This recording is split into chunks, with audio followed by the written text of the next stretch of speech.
안녕하십니까.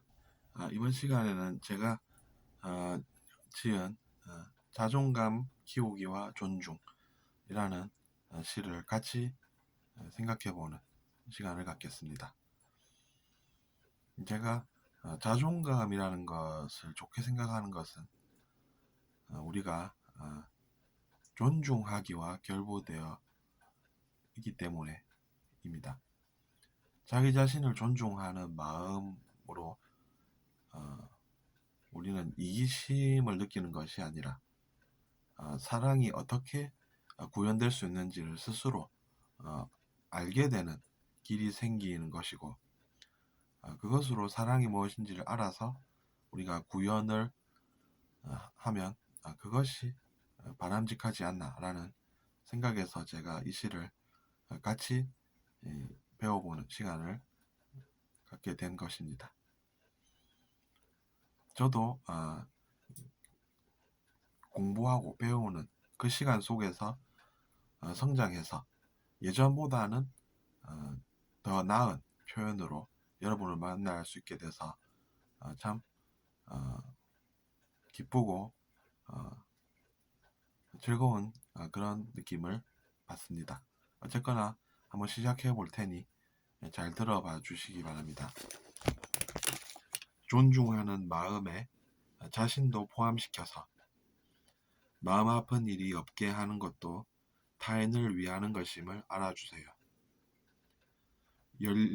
연결되어 있는 우리가 분리되어 있지 않다는 것을 알고 과거의 상처와 트라우마로 계속해서 그 잠재의식으로 피해받는 일이 없도록 자신을 보호하고 상대방을 위하고 사는 그 마음 속에서 우리는 오늘도 함께 지냄을 느껴보세요.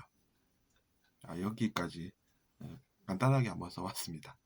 어쨌거나 근데 이제 이 시의 주제는 그렇습니다. 우리가 사랑 속에 산다는 것은 자신을 사랑하고 타인을 사랑해서 그 속에서 우리가 희망이라는 것이 무엇인지 느껴보고 그것을 배우는 그런 것이 바로 자존감 키우기와 존중이라는 이야기입니다. 흔히 사람들은 이제 자기 자신을 사랑해야 한다는 것에 대해서 잘 모르기 때문에 제가 이렇게 접근을 한번 해본 것이고, 또 이제 중간에 제가 설명드렸다시피 사람들은 어릴 적에 보통 이제 트라우마, 상처를 이제 많이 겪게 됩니다. 그것은 어떻게 보면 당연한 것인데도 불구하고 그것을 잘 모르기 때문에 문제가 생기는 것입니다. 즉 우리가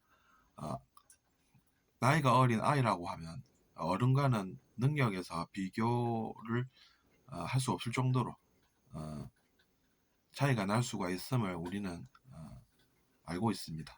그럼에도 불구하고 아이들을 배려해 주지 않고 잘 안 된다고 해서 그 아이를 혼을 내고, 그래서 이제 그 아이의 잠재의식 속에 또는 무의식 속에 나쁜 무언가가 저장되게 하는 그런 것은 그 어른들도 내면에 대해서 잘 모르는 내면 아이로 살기 때문입니다.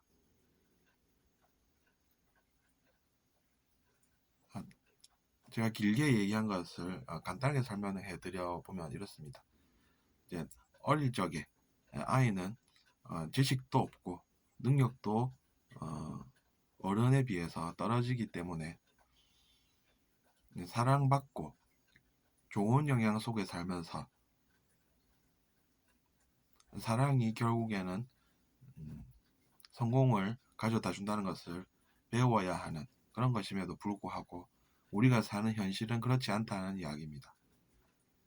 그렇기 때문에 그 아이의 내면 속에 그 상처와 트라우마가 아이는 받아들이지 않습니까? 쉽게 스펀지처럼 흡수를 하는 그런 것들이 좋은 것이어야 하는데 그렇지 않고 나쁜 것이다 보니까 그것이 이제 성인이 되도록 그것이 영향을 계속해서 주고 있는 그런 상황을 우리가 직면하고 있다는 것입니다.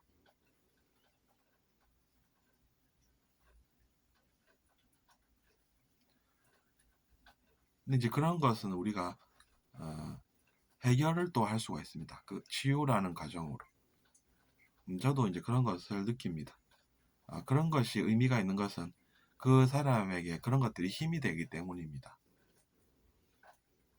그래서 이제 결론은 우리가 사람에게는 악영향을 끼치면 안 된다는 것입니다.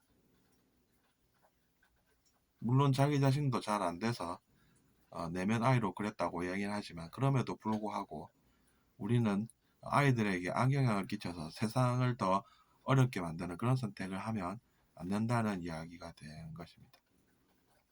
그런 행동들이 결국에는 가르마가 되어서 자기 자신도 나쁘게 나쁜 체험을 할 수밖에 없다는 것은 변론으로 놔두고서라도 그것만은 우리가 이번에 잘 아셔야 합니다.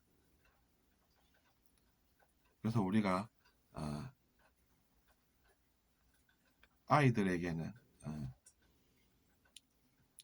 좋은 것들이 제공이 되고 그렇게 이제 좋은 세상에서 행복하게 나같이 살 수가 있는 그런 삶을 제가 시로 한번 표현을 해본 것입니다.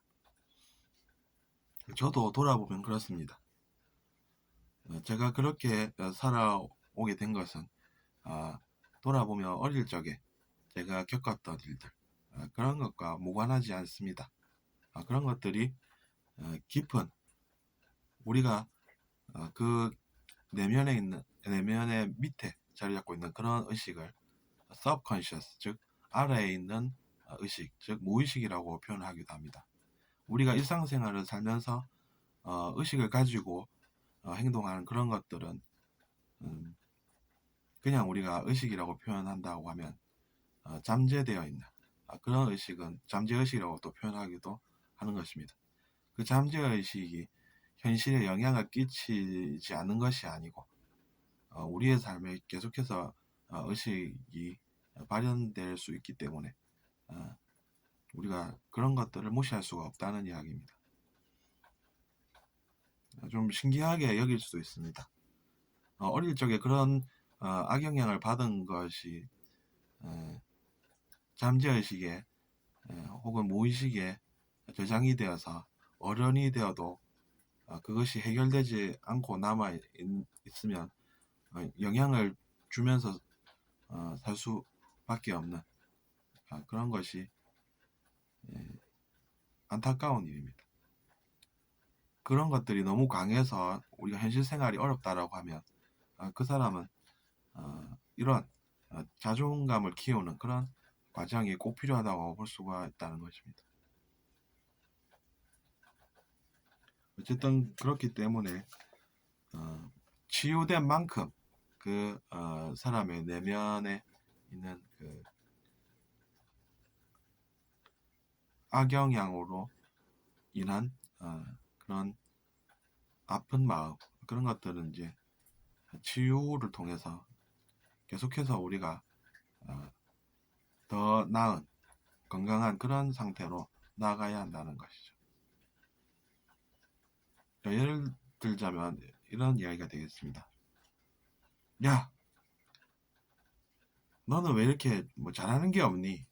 애가 뭐 이렇게 상처 주는 이야기를 하면 능력이 어른에 비해서 현저히 떨어지는 유아의 경우에는 어쩔 수 없는 일임에도 불구하고 그래서 이해의 대상이 되어야 함에도 불구하고 그 말을 흡수를 해서 그 악영향이 계속해서 내면에 남아있는 상태로 살 수밖에 없다는 것입니다.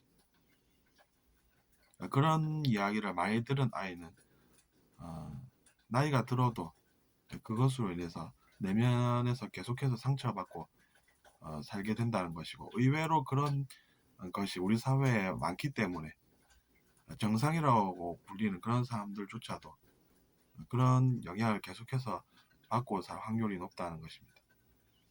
그렇기 때문에 우리는 스스로도 의식적으로 이런